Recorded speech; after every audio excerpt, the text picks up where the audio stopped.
Quero saudar a todos com a graça e a paz do nosso Senhor e Salvador Jesus Cristo. Quero convidar a você para mais um tempo de reflexão na Palavra de Deus. E nessa semana eu quero convidar a você a boas notícias, mas boas notícias de esperança.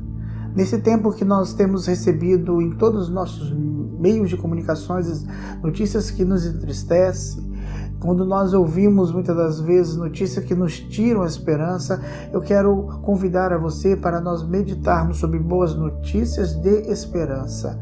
E quando pensando sobre isso, o texto inicial que veio à minha mente é: quero trazer à memória o que me pode dar esperança. Lamentações capítulo 3, versículo 21. Mas eu quero convidar a você a podemos meditar em 3 tempos dessa esperança, dessa boa notícia, para que possamos lidar em momentos de dificuldades, como estamos vivendo nos dias de hoje. O primeiro que nós escolhemos é boa notícia de esperança para lidar no tempo de adversidade. No livro de Abacuque, capítulo 3, versículo 17 a 19, a palavra de Deus nos diz o seguinte: embora a figueira e a videira tenham sido totalmente destruídas, e não haja flores nem frutos, embora as colheitas de azeitonas sejam um fracasso e os campos estejam impretáveis, embora o rebanho morra no pasto e os currais estejam vazios, eu me alegrarei no Senhor. Ficarei muito feliz no Deus da minha salvação. O Senhor é soberano, é a minha força. Ele faz os meus pés como a da corça e me guia em segurança por sobre as montanhas. Queridos, quero pensar com você sobre esse tempo de adversidade, mas com boa notícia de esperança, para que nós possamos lidar com esse tempo de adversidade. Abacuque é um profeta que canta dentro da noite. Seu livro começa no vale e termina nas alturas. O profeta vai do desespero à esperança, ele vai do temor à fé, ele vai da angústia à exaltação com a glória do nosso Deus.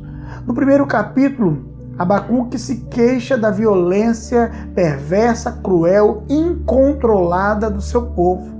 Já no segundo capítulo, ele mostra que não foi com ceticismo que o profeta apresentou suas queixas a Deus, mas com fé, pois ele estava preparado para esperar a resposta do Senhor. Já chegando ao terceiro capítulo, que é uma oração de triunfo do profeta, neste capítulo ele reconhece o plano de Deus para a restauração de Judá. E então Abacuque o adora e renova a sua esperança no poder de Deus para os tempos de adversidade. Querido, às vezes somos como Abacuque, não entendemos a razão da nossa adversidade, nem os motivos da nossa dor, do nosso sofrimento, porque enfrentamos tanto problema, levantamos a nossa queixa a Deus e parece que Ele está indiferente a tudo isso, mas a despeito dos ventos contrários que insistem em soprar sobre as nossas vidas, assim como Abacuque, podemos ter esperança em tempos de adversidades. Se nós verdadeiramente crermos em Deus, na força do seu poder e de que nada está fora do seu controle. Por isso, então, de acordo com o texto que lemos, que trata da experiência do profeta Abacuque, como podemos ter esperança em tempo de adversidade? Quais eram as motivações do coração do profeta para que ele não sucumbisse diante dos problemas que lhe cercavam? Eu quero convidar a você a pensar que para ter esperança em tempo de adversidade, precisamos confiar ou confie de forma inabalável no Senhor. Queridos, o texto nos diz no versículo 17 e 18, embora a figueira e a videira tenham sido totalmente destruídas. E não haja flores nem frutos, embora a colheita de azeitona esteja um fracasso e os campos estejam impretáveis, embora os rebanhos morram no pasto e os currais estejam vazios. Eu me alegrarei no Senhor, ficarei muito feliz no Deus da minha salvação. Queridos, o povo de Judá dependia da agricultura para a sobrevivência. Os recursos financeiros vinham da lavoura e dos rebanhos. A maior parte do sustento do profeta provinha do figo, da uva, da azeitona e de outros produtos da lavoura, bom como a criação também da ovelha, das cabras e do gado. Embora essa fonte possa de alguma forma esgotar-se, o profeta vê que, em última instância, a sua própria existência não dependeria delas, mas da fonte delas, que é o Senhor. A confiança do profeta não estava na provisão, mas estava no provedor. A confiança do profeta não estava na provisão, mas no provedor desta provisão. Uma coisa muito importante que o profeta aprendeu e que nós precisamos aprender no nosso tempo: os recursos da terra podem falhar, mas Deus jamais falhará. Por isso, querido, a fé em Cristo não garante de uma maneira nenhuma uma entrada em uma vida luxuosa e de glamour, mas nos garante que você terá os recursos necessários para o tempo de adversidade. No Salmo 125, versículo 1, a palavra de Deus diz o seguinte: os que confiam no Senhor são como os montes de Sião, que não podem ser abalados, mas permanecem para sempre. Por isso, confie de forma inabalável no Senhor, naquele que nós podemos ter certeza que está olhando para nós. A segunda coisa para ter esperança nesse tempo de adversidade é alegrar-se no Senhor a despeito ou das circunstâncias, alegrar-se no Senhor apesar das circunstâncias vividas.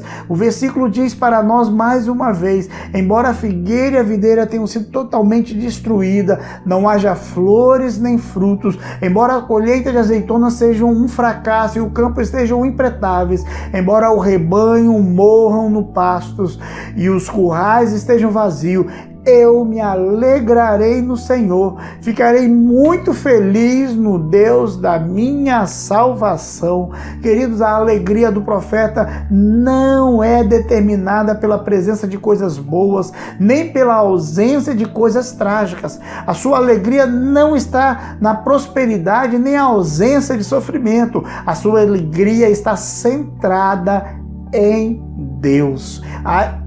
Ele alegra-se em Deus a despeito da circunstância que está à sua volta.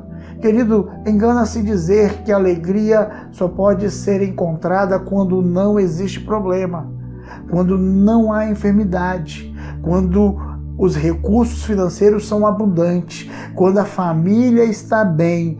Todas essas coisas são muito boas, mas não podem oferecer a mim e a você a verdadeira alegria. A verdadeira alegria existe mesmo quando há luto, mesmo quando há percas, mesmo quando há doença, desemprego, crise, dores e sofrimento. A verdadeira alegria só pode ser encontrada em Jesus. Nós não nos alegramos com a adversidade, mas podemos nos alegrar no meio das adversidades. Tiago fala dos benefícios da alegria no Senhor no tempo da adversidade. No seu capítulo 1, versículo de 2 a 4, ele nos ensina o seguinte: meus irmãos, a vida de vocês está cheia de dificuldades e de provações. E então considerem isso motivo de grande alegria, porque quando a sua fé é provada, a perseverança de vocês tem uma oportunidade de crescer.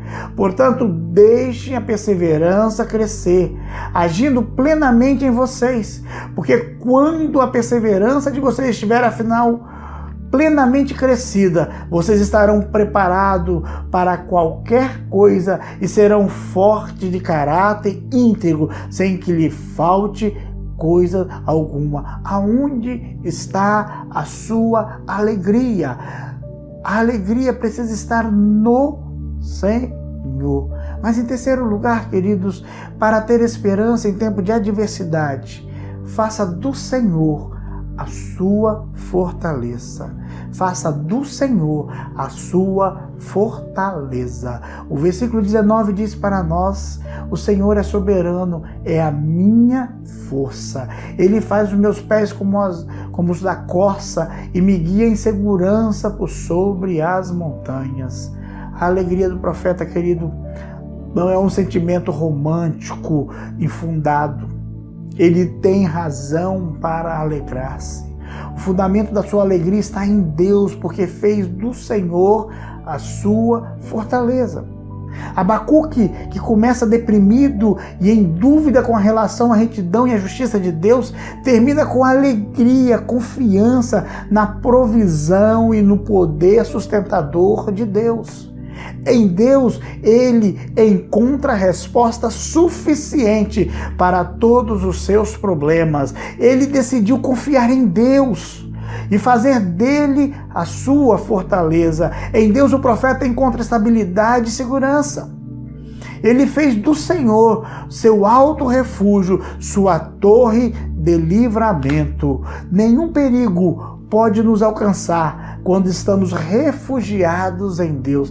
Nenhum perigo pode nos alcançar quando estamos refugiados em Deus. Entenda e creia que ninguém pode arrancá-lo dos braços poderosos de Jesus. Nenhuma pessoa ou circunstância pode afastá-lo do amor de Deus que está em Cristo Jesus.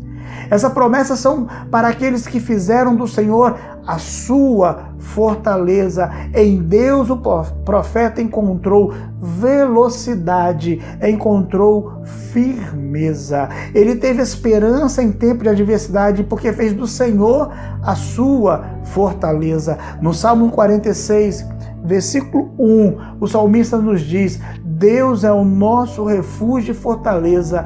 Ele é aquele que ajuda, no qual o seu poder confia. Deus é o nosso refúgio e fortaleza. Ele é aquela ajuda no qual se pode confiar no dia da angústia. Ele é aquela ajuda que se pode confiar no dia da angústia. Tenha no Senhor, queridos, a sua fortaleza. Sabe por quê? Porque é nesse tempo de adversidade que nós precisamos estar mais nos braços do Pai. Qual é a sua adversidade? Ela te paralisou? Você já desistiu de viver? Seus sonhos e projetos de vida foram sepultados? Aprendemos com Abacuque que podemos ter esperança em tempo de adversidade. Enquanto isso, vivemos neste mundo caído, dominado pelo mal. As adversidades vão existir, mas elas não podem determinar o fim da nossa história de vida. Em Deus, encontramos esperança para vencer no tempo de adversidade. Por isso que Jeremias, no capítulo 3, versículo 21, de Abacuque, nos traz a memória, dizendo: quero trazer à memória o que me pode dar esperança. E querido, para ter essa esperança nesse tempo de adversidade, de luta que estamos vivendo, confie de forma inabalável no Senhor. Alegre-se no Senhor a despeito da circunstância e faça do Senhor a sua fortaleza. Vamos orar? Talvez você está entregue a essa dor, a essa tristeza. E hoje é o momento de você olhar para Deus. O salmista, Abacuque fez uma escolha. E essa escolha não foi olhar para aquele momento que o seu povo estava vivendo, onde tudo estava contrário. Ele diz que ele fez a escolha de se alegrar no Senhor, de ficar feliz no Deus da sua salvação e de enxergar em Deus a fortaleza no tempo da angústia. Feche seus olhos. Pai, é nesse tempo que nós estamos vivendo, tempo de dor, tempo de angústia, tempo de perca, tempo de sofrimento onde nós não sabemos o que vai ser no dia de amanhã, que colocamos a nossa esperança no Senhor, porque sabemos, ó Pai querido, que o Senhor tem cuidado de nós. Por isso, Pai, em nome de Jesus, assista aos nossos corações, trata das nossas vidas, de maneira, Pai querido, que possamos olhar não para a circunstância, não para os problemas, mas para o Senhor, porque o Senhor é o nosso Deus. Essa é a nossa oração, em nome de Jesus. Amém e amém.